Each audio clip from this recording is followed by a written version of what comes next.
Bonjour à tous, bienvenue sur Fan de Couteaux. Aujourd'hui je vous présente un modèle bien connu de la marque Ontario, le Rat 2. Un parfait petit EDC, tellement parfait que j'en ai deux. Lame noire, manche noire qui reste dans la collection.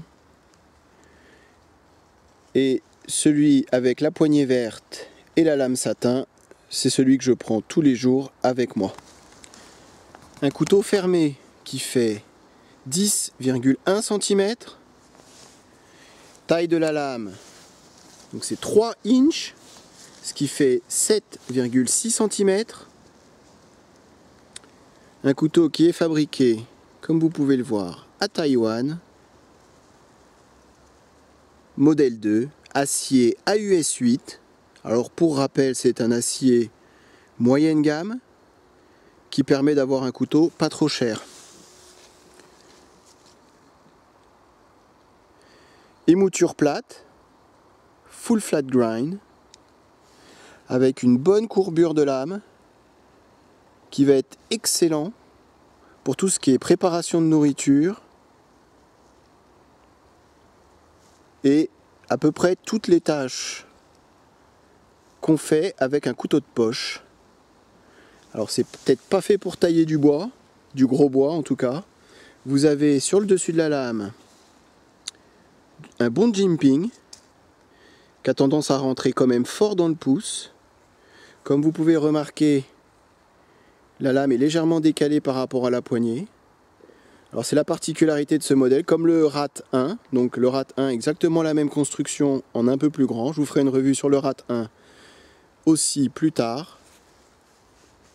Poignée en FRN, donc moins grippant que du G10. L'avantage c'est que ça va rentrer et sortir très bien de la poche. Fermeture liner lock. Alors c'est un petit liner lock. J'entends par là que c'est pas très épais. Donc on va pas faire du bâtonnage. De toute façon avec un pliant on fait pas de bâtonnage. Même s'il y en a qui le font. Ça reste assez fin. Par contre ça ferme très très bien. Vous avez les platines à l'intérieur en acier inoxydable. Ce qui va amener un peu de force et un peu de solidité au couteau. Construction ouverte. Très pratique pour le nettoyage. Trou pour la dragonne. Allez, je vais en parler maintenant. Le clip, comme vous voyez, je le porte celui-là assez régulièrement, donc il est juste peint, donc vous avez tendance, la peinture a tendance à s'enlever et à se gratter, c'est normal. Le port, tip down, donc pointe vers le bas. Vous pouvez faire tip up et réversible pour les gauchers. Vous avez les rondelles en bronze à l'intérieur, je ne sais pas si on va les voir. Alors lui il est sale parce que je vous dis, c'est celui dont je me sers tous les jours. Et vous verrez un petit peu plus tard dans la vidéo pourquoi. Alors ce qui a fait la réputation de ce couteau, c'est l'ouverture éclair. Donc c'est un manuel, hein. C'est très très doux. Vous avez une bonne rétention de lame. Hein, la lame elle sort pas, un petit peu, mais c'est quand même une bonne rétention. Vous voyez là par contre ça sort pas du tout. Voilà, c'était pas fait exprès que ça sorte, mais comme ça vous voyez. Donc il y a quand même une bonne rétention. Hein, ça s'est jamais ouvert dans ma poche. Et alors donc ce qui a fait la réputation c'est l'ouverture éclair. Fermeture une main, c'est tout à fait possible. C'est hyper doux à l'utilisation. On rate jamais une ouverture, ça accroche pas, ça se lock, ça se bloque la lame à chaque fois. On n'a pas besoin du poignet pour l'ouvrir. C'est voilà, éclair. Comme je vous ai dit, c'est vraiment hyper doux à utiliser, hyper sympa à utiliser. Ça sort à tous les coups. Sans vraiment mettre beaucoup de pression sur le pouce. Vous voyez, ça sort tout seul. C'est pour ça, tous les RAT 2 et RAT 1 que j'ai eu entre les mains, ça a toujours été le cas. Alors la finition sur celui-là, la lame elle est pas forcément très centrée. Sur le noir, elle l'est un peu plus. Alors après ça va dépendre si vous avez de la chance ou pas. Donc je vous montre vite fait le noir quand même. Vous voyez l'ouverture pareil. Donc celui-là je m'en suis jamais servi. Il est tout neuf. Revêtement noir, très joli revêtement noir.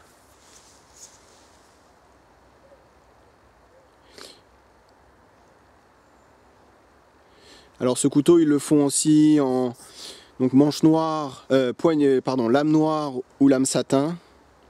Et ensuite la poignée, il y a du vert, du rose, du noir, du blanc, enfin bon, il y a plein de couleurs différentes. Voilà, là c'est tout noir, ouvert.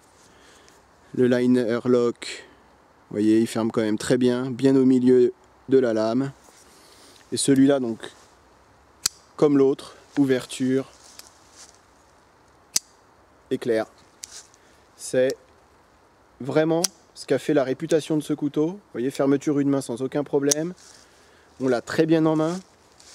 Ça repose bien sur les 4 doigts. Vous avez ici une petite courbure pour pas que le doigt parte. On l'a très bien en main. Le jimping, comme je vous ai dit, il rentre quand même bien dans le pouce. Là on voit, hein. Hop, s'il veut faire le focus, voilà. Ça rentre quand même dans le pouce. C'est le DC, couteau de poche que je prends avec moi. Et la raison, c'est qu'il coûte seulement 35 €. Rapport qualité-prix aujourd'hui, sur un petit couteau comme ça, qui s'ouvre aussi bien, aucun jeu de lame, ni haut et bas, ni latéral, ça tient très bien. La US 8 acier, pour 35 €, bah forcément on ne peut pas avoir du VG10, mais ça tient très bien la coupe, c'est largement suffisant pour les tâches du quotidien. Utilisation principale de ce couteau, comme je l'ai déjà dit, ça va être le couteau de poche par excellence. Au niveau de la taille, du poids, de l'épaisseur générale, donc l'épaisseur dans la poche, c'est pas trop large, c'est pas trop épais, c'est assez léger. Je vous mettrai le poids, hein, j'ai oublié de le prendre avant de partir en forêt, donc je vous mettrai le poids dans la description. C'est assez léger, c'est bien foutu. Vous voyez, là ça prend pas de place dans la main, ça tient vraiment très bien, même fermé. Et l'utilisation principale, voilà, couteau de ville, pour ouvrir des paquets, ouvrir des boîtes, ouvrir des lettres, un petit peu de préparation de nourriture, même si la lame, pour ceux qui me connaissent un petit peu, bah moi je trouve que c'est un peu petit, mais ça peut très bien faire le travail. Donc préparation de nourriture, vous voyez là c'est un zip classique, ça, voilà, ça marche très bien. Vous avez une bonne courbure de lame qui vous permet vraiment de bien trancher, de bien appuyer. Voilà, ça va tout seul. C'est vraiment, ce petit couteau est vraiment fait pour ça. Alors attendez, voilà, ça, la US 8, je trouve que c'est vraiment le compromis idéal entre dureté, facilité à l'aiguisage. Vous voyez, moi j'aime bien ces lames satin, on voit vraiment c'est bien fait, ça reflète bien la lumière, c'est vraiment, moi je trouve que c'est vraiment très bien fait. C'est quand même pas mal épais, vous avez les doubles thumb stop pour l'ouverture. On peut resserrer ici au niveau du pivot s'il y a un peu de jeu dans la lame. Voilà, ça se bloque encore une fois à tous les coups. C'est vraiment top, je vais vous montrer sur du bois. Alors pour ce qui est du petit travail sur du bois, c'est très possible aussi, hein. Même si je pense que c'est pas ce genre de couteau qui va être le mieux adapté. Mais encore une fois, si vous avez que ça, eh ben écoutez, ça marche très bien.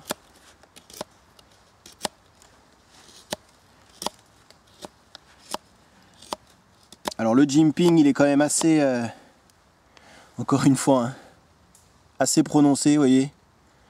Là je mets quand même pas mal de force pour ça. Après on peut se mettre plus sur la poignée, hein. Après c'est peut-être un peu moins pratique aussi. Mais on l'a très bien en main. Vous voyez, j'ai mes 4 doigts. La poignée c'est vraiment, il ne faudrait pas plus petit. Là c'est vraiment pour moi en tout cas, et mes tailles de main, c'est vraiment l'idéal. Voilà, ça coupe bien.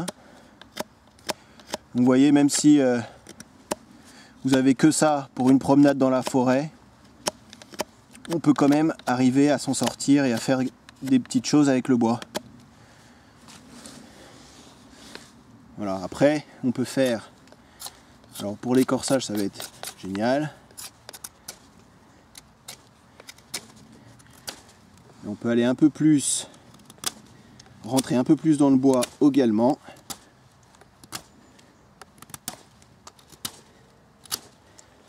Voilà, c'est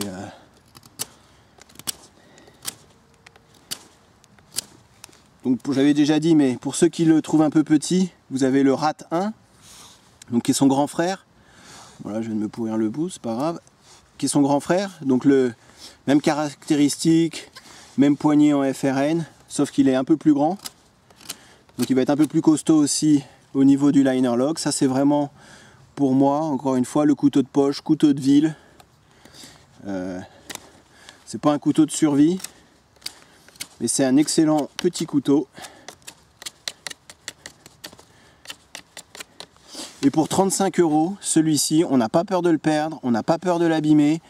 On le trouve partout à acheter. C'est voilà, c'est vraiment, je vous dis, celui que je prends tous les jours. J'en ai d'autres. Hein, j'ai le Griptilian, j'ai des paramilitari aussi. Mais voilà, des couteaux à 150 €, je préfère, bah voilà, j'ai pas envie de les sortir. Si jamais je me fais contrôler, qu'on me les confisque, bah ça m'ennuierait beaucoup.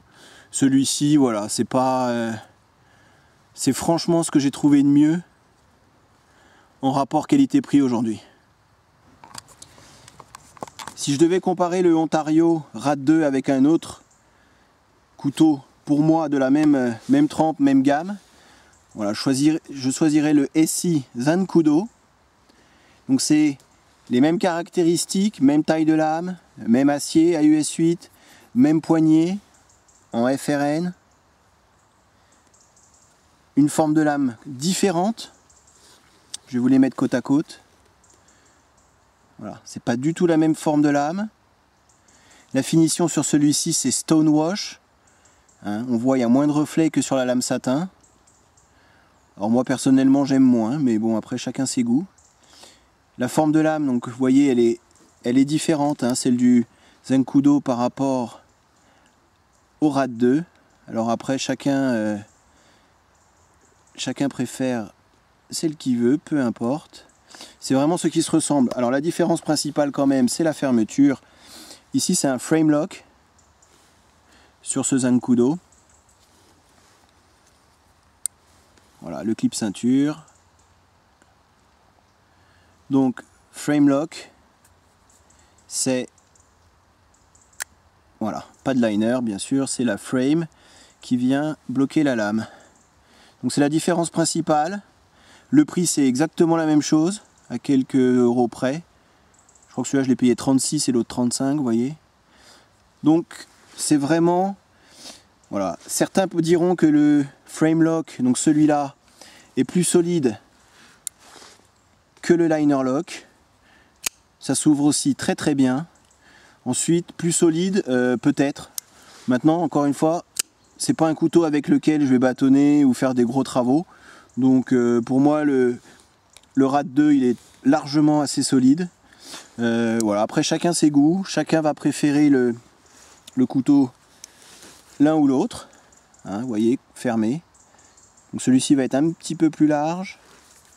Un peu plus fin également. Hein, parce que frame lock, donc forcément ça rajoute un petit peu moins d'épaisseur au couteau.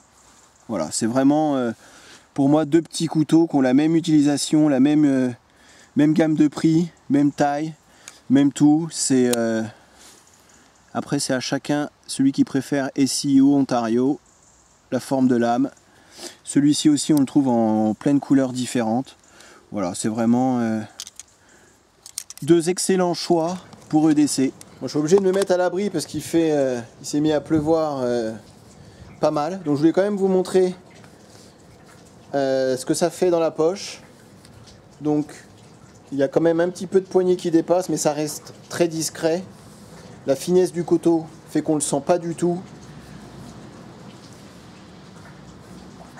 Très pratique à prendre, à sortir, à utiliser. Ça rentre très très bien. Voilà, donc ça reste discret, pas gênant au port. C'est aussi une des raisons pour lesquelles c'est celui-là que je prends le plus régulièrement. Vous voyez. Alors ensuite, si vous prenez avec la poignée noire, ça va être encore plus discret. Avant de conclure, je voulais quand même vous montrer l'utilisation principale que moi j'ai avec ce couteau.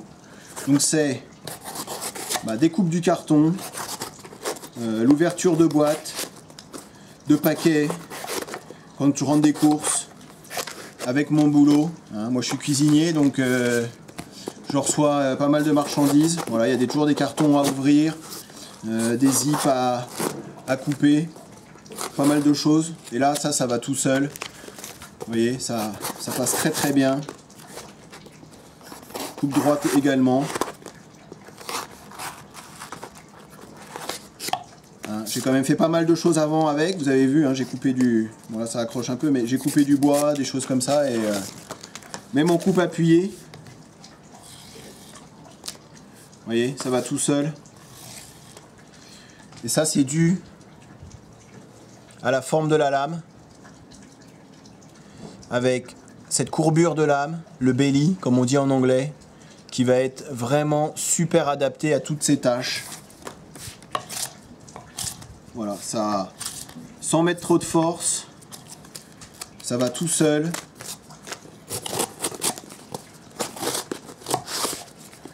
Voilà, le carton est un peu humide parce qu'il est resté dehors, donc ça a tendance à le déchirer. Après, je vous montre aussi sur de l'aliment. Là, vous avez un demi-citron, un peu de pommes de terre. Donc c'est vraiment, comme je vous dis, moi je l'utilise principalement pour ça. Préparation de nourriture. Je trouve que c'est vraiment, voilà, en tant que cuisinier aussi. Ça va tout seul. Alors la lame, c'est sûr que un peu plus grand, ça me dérangerait pas pour ce genre de travail. Mais là, vous voyez, même avec le plastique, je veux dire, c'est... On n'a pas besoin de mettre 200 € dans un couteau pour faire ça, quoi. Bon, même si je crache pas sur un couteau à 200 €, mais voilà, vous êtes chez un pote, généralement chez les gens, chez la grand-mère, tout ça, ils ont des couteaux, ça coupe rien du tout. Au moins là, voilà, ça fait plaisir de travailler avec un outil qui coupe. Et un outil qui coupe, en l'occurrence là un couteau, c'est beaucoup moins dangereux parce on force beaucoup moins. Bon là je fais des coupes un peu n'importe comment, mais vraiment pour vous montrer que ça coupe. La US 8, il est quand même relativement... on dit que c'est de l'acier moyenne gamme, mais je vous dis encore une fois, pour l'utilité qu'on en a, c'est largement suffisant.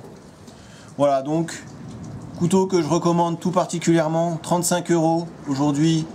On ne trouvera pas mieux à mon avis sur le marché. Vous avez le Spyderco Tenesius, pourquoi pas, mais qui doit être un petit peu plus cher, un peu plus grand. Voilà, un couteau qu'on n'a pas peur d'abîmer, qu'on n'a pas peur de perdre, qu'on peut prêter aussi, et qui fait de l'excellent travail. J'espère que la revue vous a plu. À bientôt sur ma chaîne, salut!